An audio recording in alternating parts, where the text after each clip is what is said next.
In the cryptographic world, if you're doing cryptography, cryptographic algorithms are very, very finicky in the sense that you can't expect changing one bit somewhere and not having an impact. If you change one bit, the cryptographic algorithm stops working. So cryptography is a very precise science. You cannot muck around the algorithms. Everything is really well balanced. But having said that, you cannot have secure cryptography without good randomness. If you don't have randomness, if you don't have bits that no one can guess, your cryptography is from none. You need solid entropy for solid cryptography. It's kind of a bizarre thing, the two extremes of a spectrum. Randomness and entropy I see as a cake mix. Let's say you go about making a cake. The pieces of the cake, the milk, the flour, and all of those ingredients, they are themselves potentially bring your sources of entropy. But if you don't mix it properly, if you don't do a good mixture of it, your cake may not be so great at the end. I see the same kind of ideas happening with entropy and randomness or random number generators. I see entropy as sources of noise. You can capture noise from photon effect. You can capture noise in electronics components. It could be a boat that floats on a lake and you just put the sensors in it and it's going to have entropy because you might not be able to guess it. What you need to do though is you cannot just take it raw and use it for key material. You still need to perform a mixing function on it to really get a good mixing of your entropy bits so that you can have good random number generators.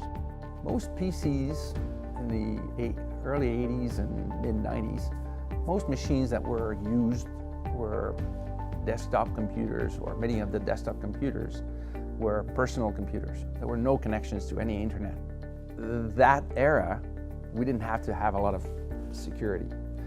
When we got into the internet phase and we started having to build security to secure communications between these networked devices, we created a series of protocols and tools such as public key infrastructures, and we use those to safely go back and forth between different nodes.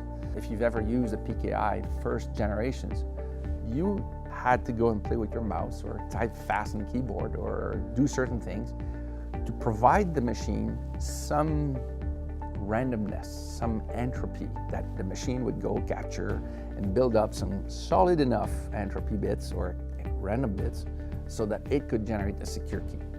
And so as long as you have a human being attached to these types of machines, you could produce pretty good random numbers.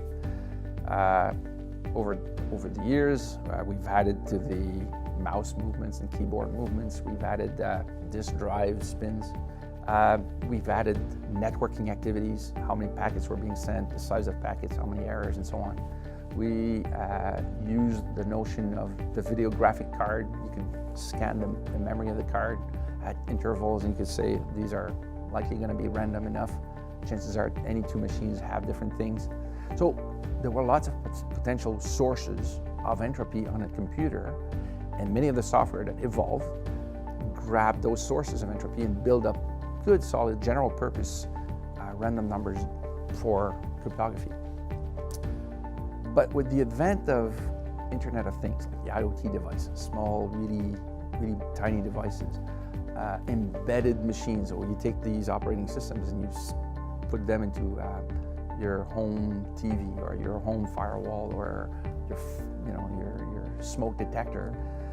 Any one of those machines now no longer have access to a human being that's playing around with the mouse, or there's no disk drives, or there's not a lot of activity that these tiny devices can get to capture to build good entropy.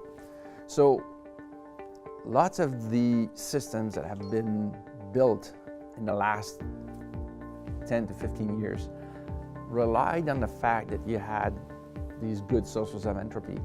And it was not until 2012 when some researchers in the States investigated or went to check the actual quality of keys that were being used and generated, that they pretty much fell off their chairs in the sense that they found a very large, in terms of percentages, they should not ever have found any two keys being the same.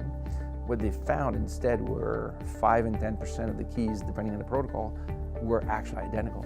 That certainly made a major impact in the community, where there was a moment of, well, we need to do something. Entropy is not good enough. We need to start considering how we improve that.